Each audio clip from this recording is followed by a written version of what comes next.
And welcome to this quick demo of Breakdown for Mint.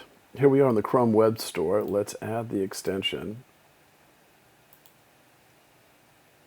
Great. The extension kicks in when you download your transactions from Mint. So let's go over to Mint. Now I'm at the bottom of the transactions page in Mint, and there's this little hidden link, export. I'm going to click on that.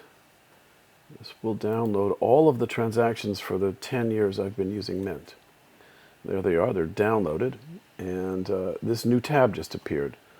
The old one with Mint is still there. This new tab is added, and that's the job of the Chrome extension. It pops up the Breakdown tab when you download transactions from Mint.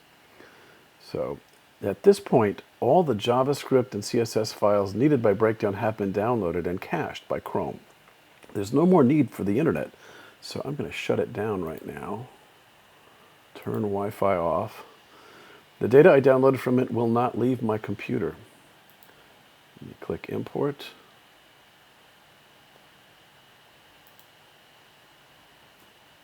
Here it is. Normally I would pick the transactions file I just downloaded, but now I'm going to pick up this one with randomized amounts. It's now loading our data into a local database called Lovefield. We'll talk about that more later.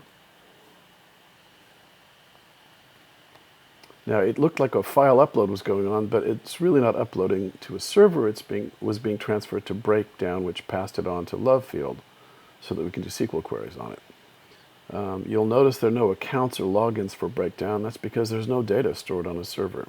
So here's Breakdown. There are three main ways to manipulate data. First is breakdown, breaking stuff down. You can do that by clicking on a dimension, for example, to break down by category, or by year, or by account.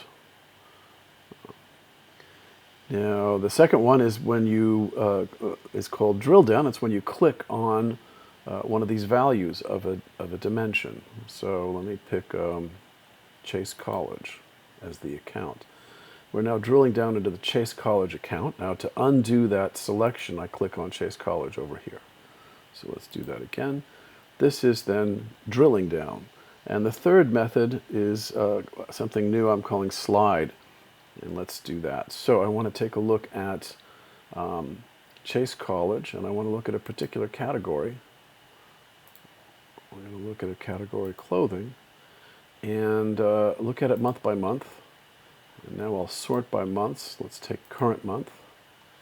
And now I want to look at the description of these charges and sort by the largest ones on top. And now I can slide across from month to month and look at a single page for each month and watch how it changes over time. Because this is fast, it's very easy to do this.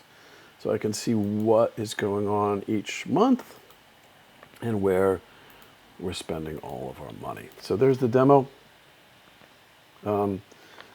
Finally, let me give you some history. Breakdown started out with a MySQL database backend running on a Linux server in a standard configuration. But we were worried that people wouldn't trust a tiny company to safeguard their financial data. The solution was a local database called Lovefield, written by some Google engineers for use in Gmail and other tools. It runs on the browser, on your own desktop, laptop, or even smartphone. We rewrote our server code in JavaScript so everything runs locally. Your data stays on your computer. Since the local database has only your own data, it's very small and fast, even though it's written in JavaScript. Let me show you how you can see your data. That's here and local. Let's go to Developer Tools. And here you look at, let's scroll this up, Application. And in Application, well, it already located us within IndexedDB. Breakdown is the name of the database, and our table name is Mint Transactions Fact.